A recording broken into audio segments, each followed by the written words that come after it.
오늘 말씀은 누가복음 2장 8부터 14절 말씀입니다. 그 지역에서 목자들이 밤에 들에서 지내며 그들의 양들을 지키고 있었다. 그런데 주님의 한 천사가 그들에게 나타나고 주님의 영광이 그들을 두루 비추니 그들은 몹시 두려워하였다. 천사가 그들에게 말하였다. 두려워하지 마시오. 나는 온 백성들에게 큰 기쁨이 될 소식을 그대들에게 전하여 줍니다. 오늘 다윗의 동네에서 그대들에게 구주가 나셨으니 그는 곧 그리스도 주님이십니다. 그대들은 한 갓난아기가 포대기에 쌓여 우유에 뉘어 있는 것을 볼 터인데 이것이 그대들에게 주는 표징입니다. 갑자기 그 천사와 더불어 많은 하늘 군대가 나타나서 하나님을 찬양하여 말하였다.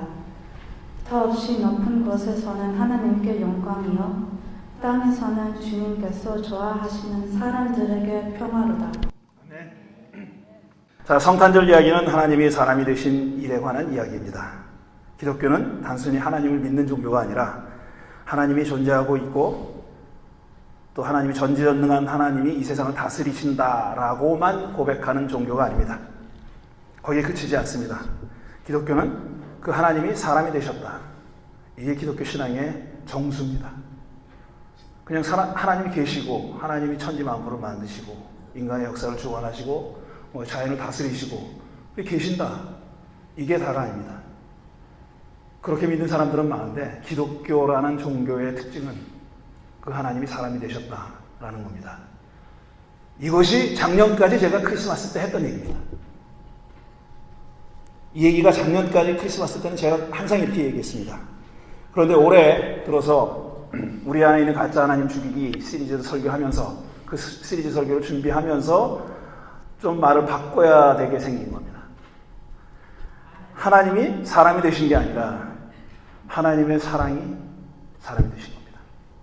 하나님의 사랑이 사람이 된 사건, 하나님의 사랑이 사람의 몸을 입고 사람이 되신 사건, 이게 성탄의 사건이다.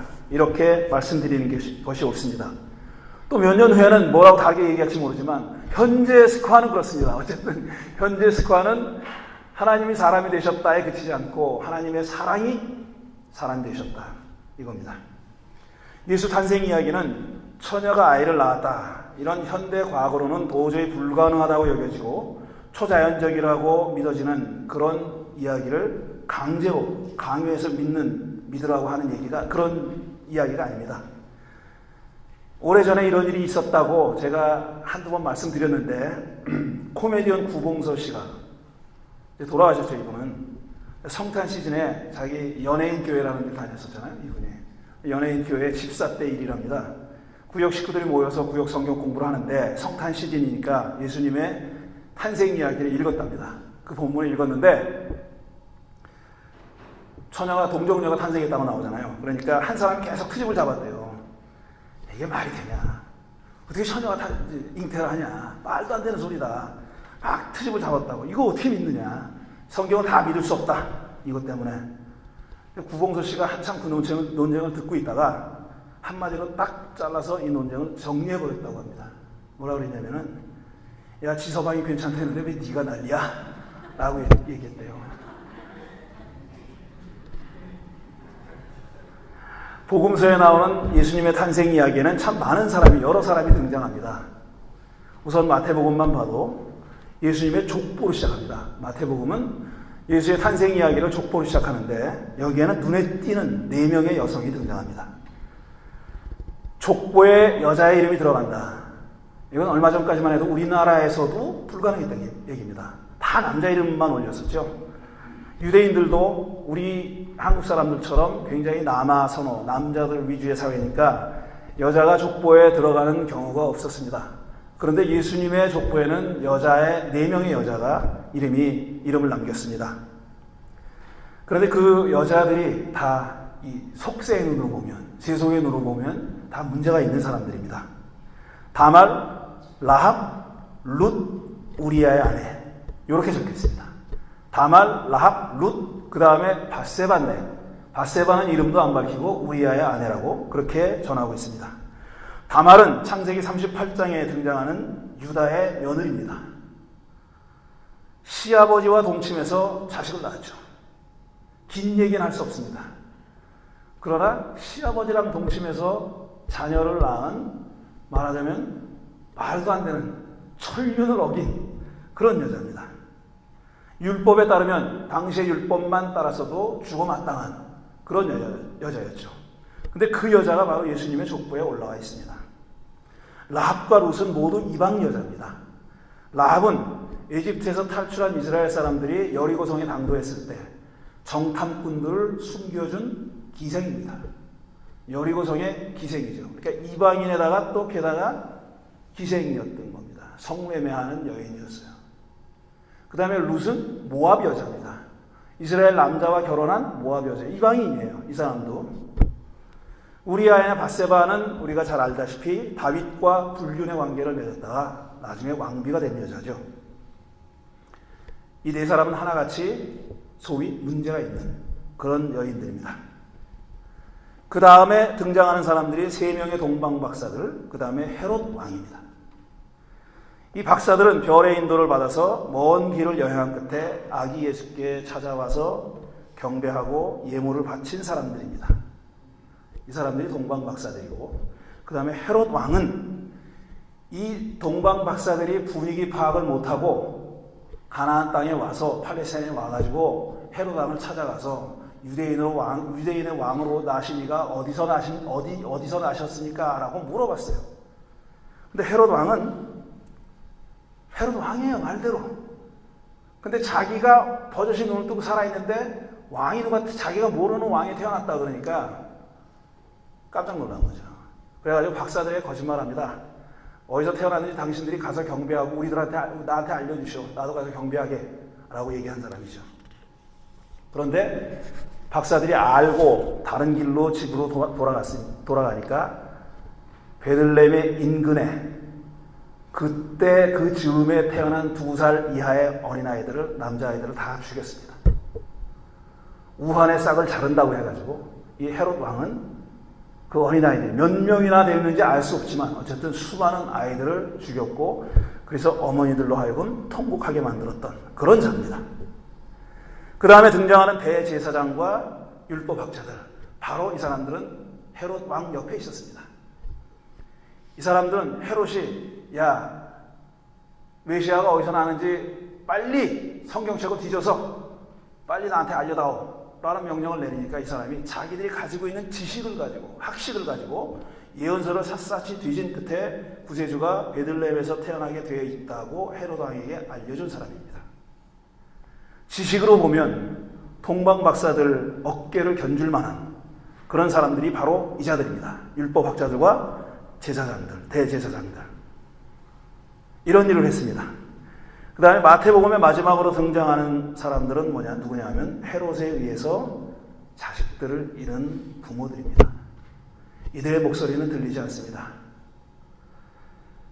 이들을 대신해서 마태가 라마에서 들려오는 소리, 울부짖는 통곡하는 소리, 자식 잃고 우는 라헬 위로조차 마다하는구나, 이런 조가를 남겼습니다.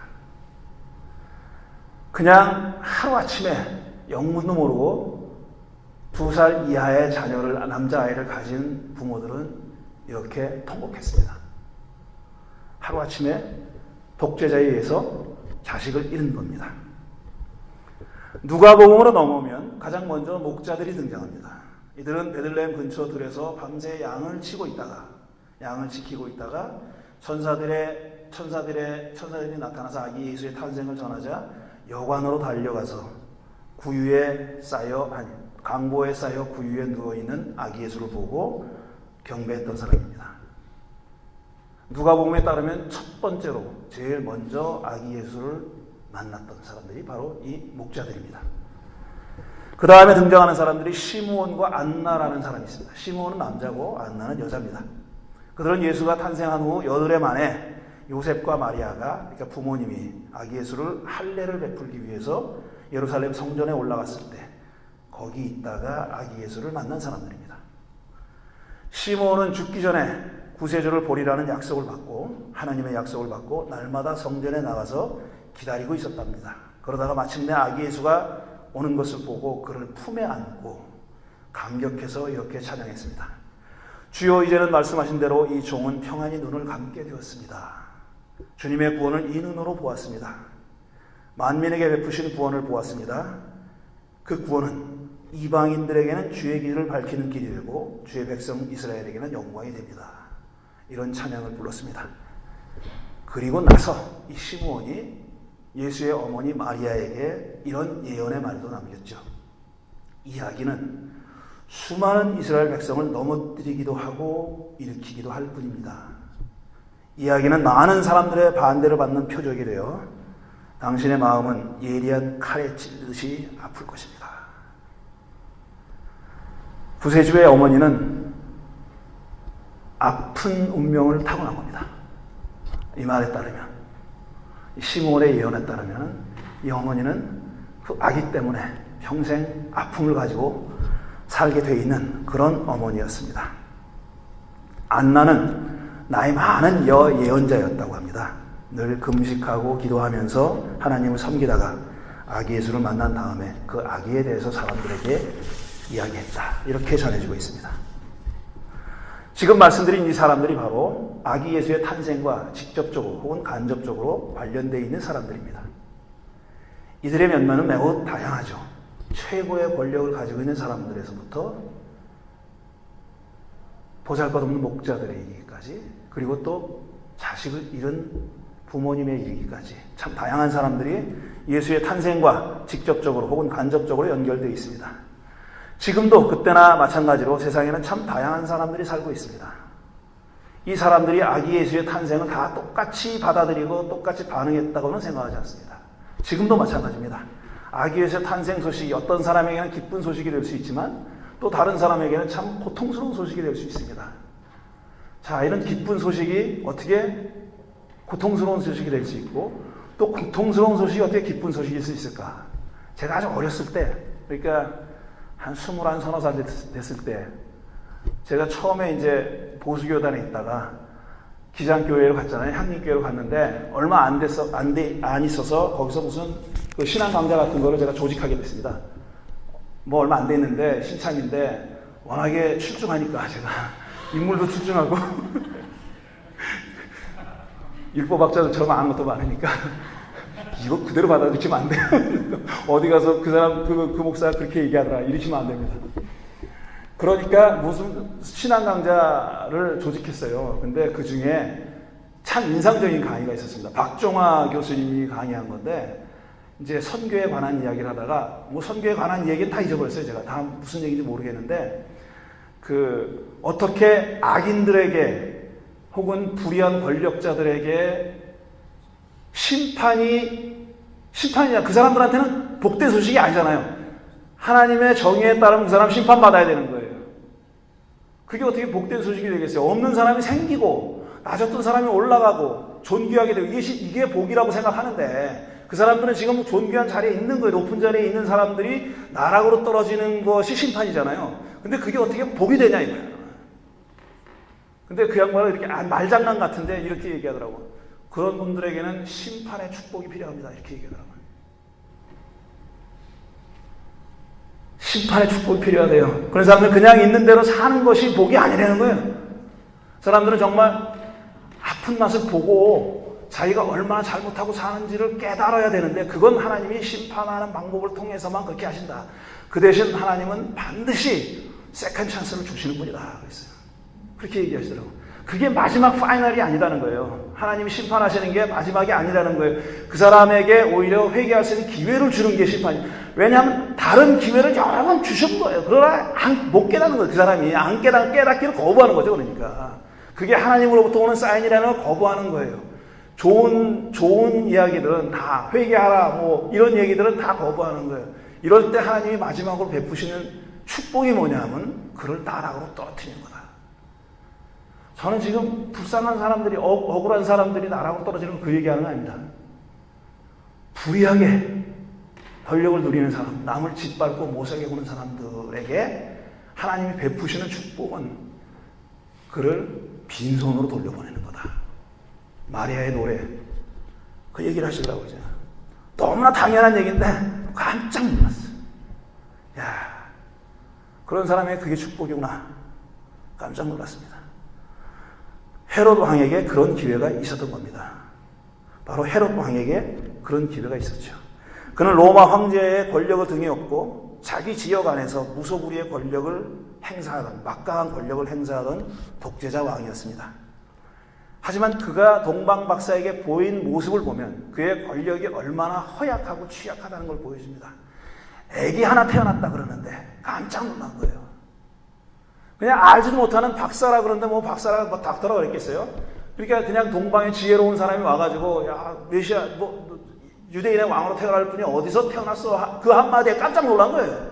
아니 내가 여기 왕으로 버젓이 있는데 나 말고 왕이 어디 있어?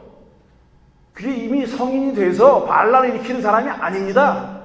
이제 태어나려고 하는 애기라는 거예요. 그런데 그 애기의 탄생 소식을 듣고 화들짝 놀라가지고 나중에 그 박사들이 오지 않으니까 야, 그 근처에 베들레헴 근처에 2살 미만 애들은 다 죽여라.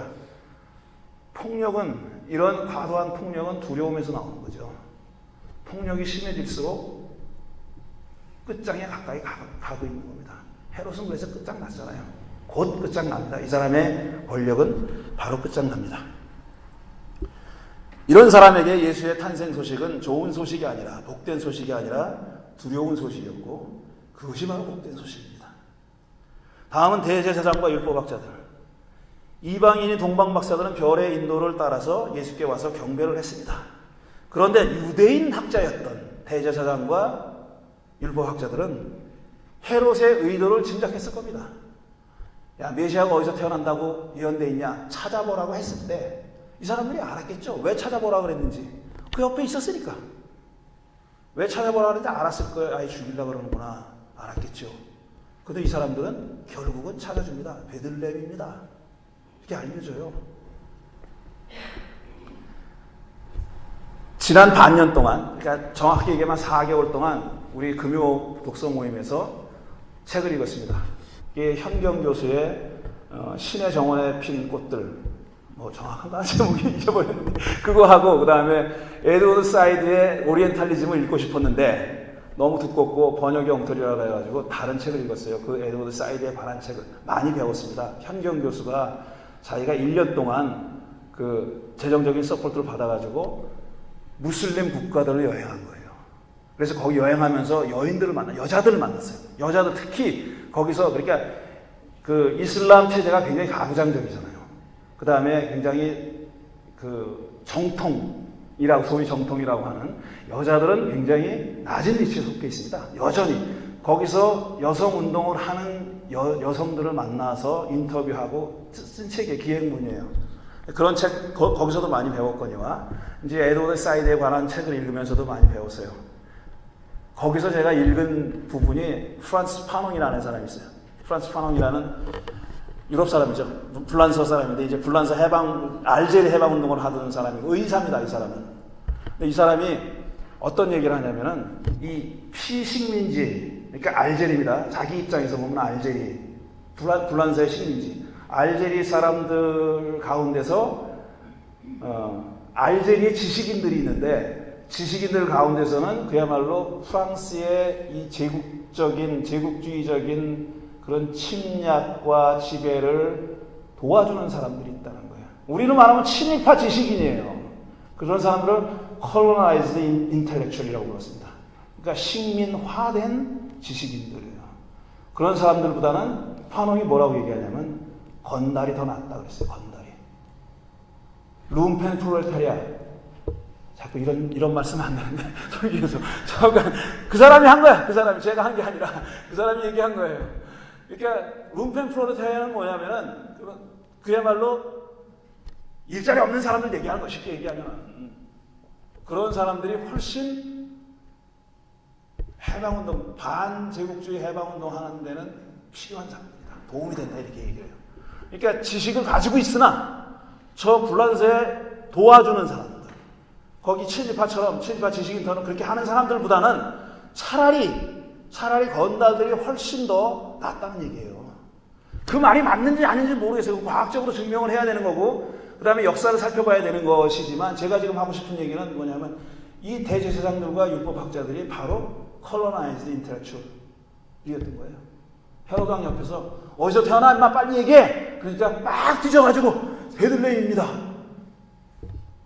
뭔 짓을 할지 다 알면서 그렇게 했던 사람들이죠. 이런 colonized intellectual들에게 예수의 탄생 소식은 뭐였을까? 기쁜 소식이었을까? 아니면 두려운 소식이었을까? 아니면 귀찮은 소식이었을까? 내가 변신할 때가 됐나 보다. 이제는 헤롯한테 붙어서는 안 되나 보다. 어디다 붙을까? 이렇게 생각했을 수 있다 이겁니다. 동방박사들과 시므온 안나는 모두 메시아를 간절히 기다리던 사람들이었습니다. 동방박사들이 괜히 별을 살폈겠습니까?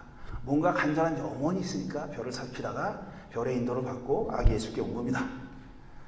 생전에 메시아를 보리라는 약속을 받고 날마다 성전에 나와서 기다리던 시므온과 안나.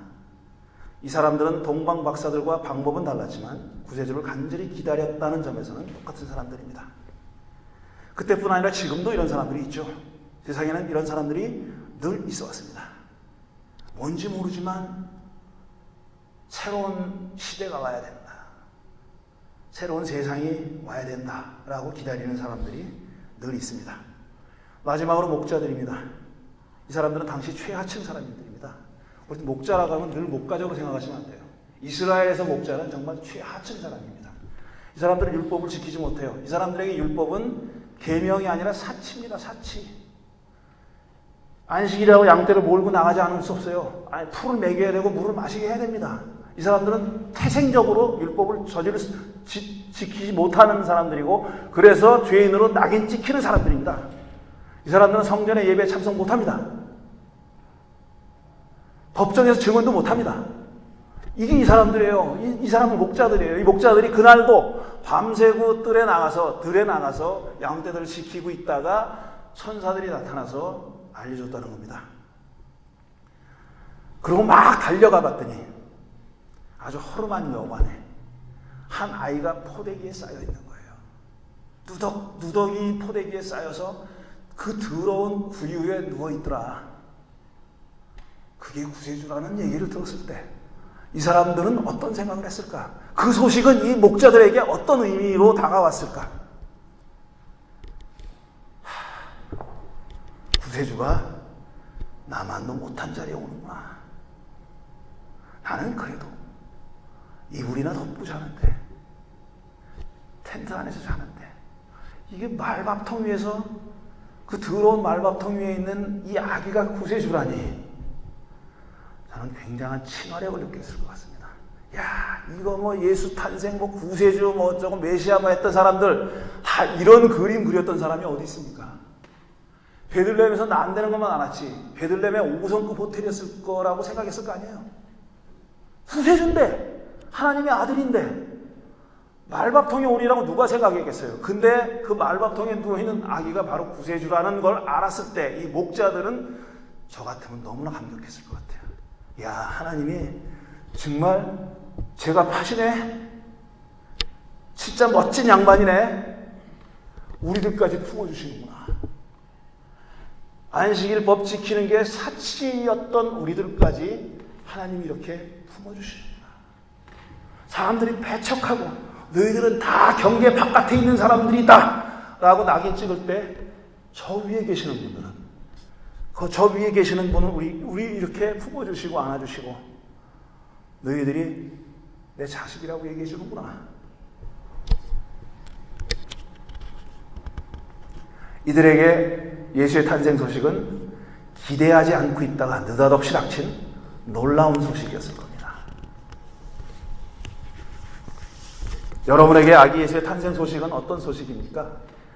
2018년 이 성탄 시즌에 여러분은 예수의 탄생 소식을 어떻게 들으십니까? 헤롯 왕에게처럼 두려운 소식입니까? 그렇진 않을 겁니다. 제사장과 율법학자들처럼 달갑지 않은 소식, 귀찮은 소식입니까? 그러지 마시기 바랍니다. 동방박사나 시므온 안나처럼 일생의 기다림이 성취되는 기쁜 소식입니까?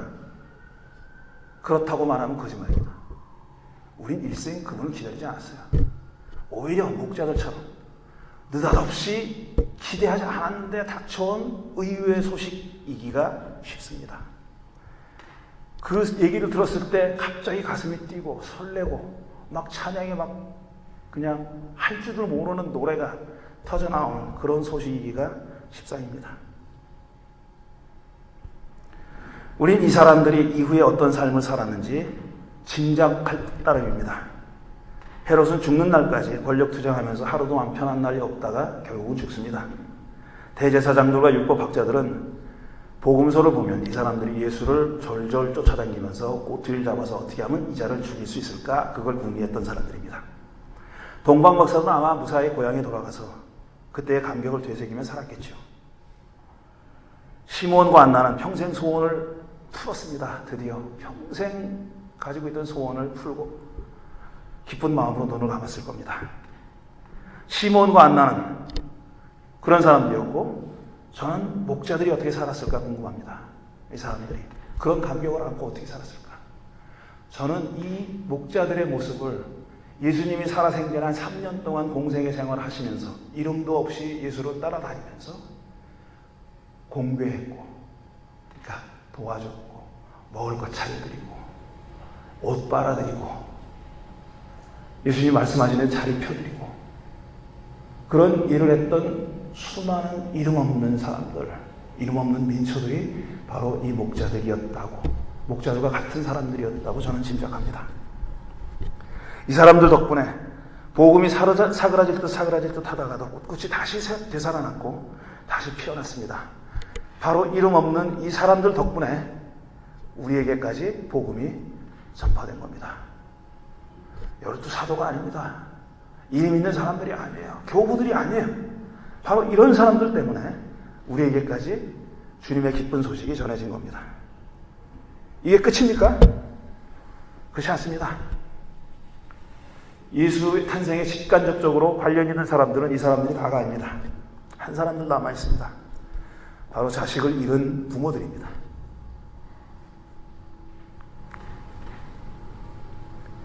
그때 하필이면 베들레헴 근처에 살다가 2살 이하의 아들을 가졌다는 이유로 사랑하는 자식을 잃은 사람들. 우린 그 사람들을 잊어버리면 안 됩니다. 그 사람들이 무슨 일을 했는지 몰라요. 하지만 이런 기록이 남아있고 그걸 읽을 때마다 우리의 가슴을 친다는 사실만으로도 그분들이 너무 고마운 사람들입니다. 참 고맙다고 말하기는 너무 미안하죠. 근데 이런 사람들이 지금도 있습니다. 엊그저께 인터넷 신문을 보다가 몇 장의 사진에 또 꽂혀버리고 말았습니다. 바로 이겁니다.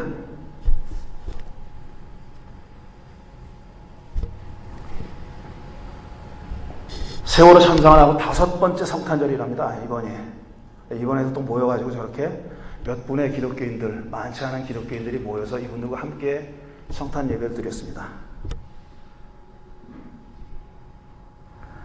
이분들뿐 아닙니다. 세계 방방곡곡에 지금도 무수히 많은 분쟁 지역이 있고 거기에 자녀들을 잃는 부모들이 있습니다. 자녀를 군대에 내보내고 하룻밤도 제대로 발 뻗고 자지 못하는 어머니들이 있습니다. 그리고 우리 조국에서는 얼마 전에 비정규적으로 일하던 사람들이 한 사람이 컨베이어 벨트에 잘려가지고 죽었습니다. 김용균 씨.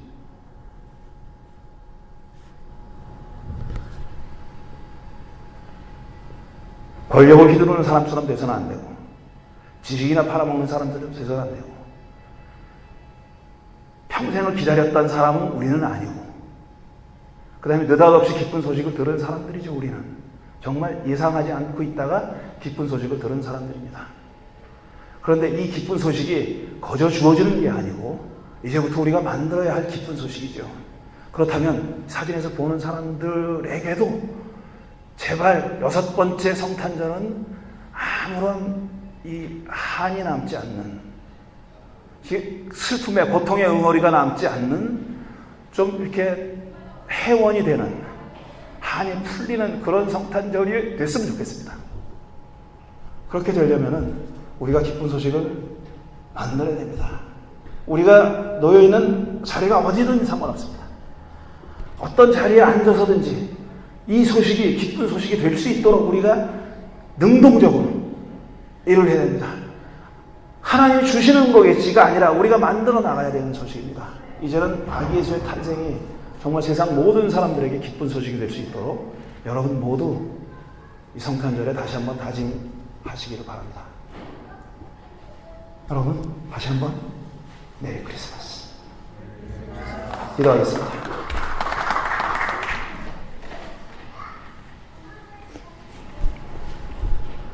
모두에게 복된 소식이 되길 바랍니다. 우리 교회 식구들 모두에게 복된 소식이 되길 바라고 우리 이웃들에게 그렇게 되길 바라며 우리 한인사회, 우리가 속해 있는 이 나라와 모든 인류에게 특별히 지금도 총성에 그치지 않는 분쟁지역, 팔레스타인 사람들, 아랍 사람들, 동남아시아에 가난하게 사는 사람들, 남의 나라에 팔려가서 노동하고 사는 사람들, 그 모든 사람들에게 주님의 탄생 소식이 참으로 기쁜 소식이 되길 바랍니다. 그렇게 되기 위해서 우리가 있는 자리에서 작은 한 일이라도 할 수 있도록 저에게 힘 주시길 기도합니다. 주님은 우리에게 주님이십니다. 아니 모든 사람들에게 주님이십니다. 아직도 그 주님이 내 주님이라고 여겨지지 않고 받아들여지지 않는 사람들, 믿음 없다 탓하지 말고 그런 사람들에게까지 우리가 다가지 못하고 있다는 것을 마음속 깊이 생각하며 더 많이 기도하고 더 많이 실천하며 예수의 제자의 삶을 살 수 있도록 은총 허락해 주시옵소서.